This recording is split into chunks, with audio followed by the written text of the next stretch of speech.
হ্যাঁ, নমস্কার। আমি বালিসাই সাগর প্রাথমিক বহুমুখী মহিলা সংঘ সমবায় সমিতির সেক্রেটারি। আমার নাম দীপালি বেরা।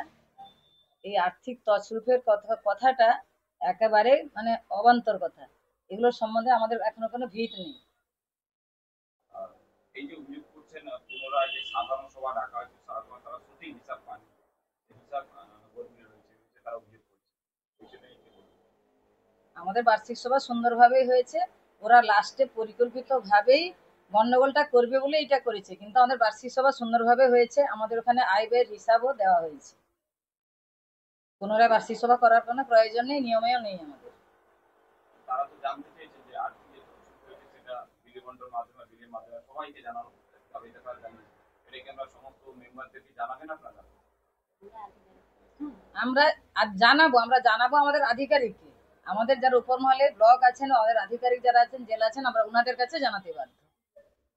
তারা একটা অভিযোগ করছেন যে আপনাদের যে ভাড়া করে যেটা অফিস হয় সেটা পঞ্চায়েত অফিসে নাকি নিয়ে যাওয়া হয়েছে।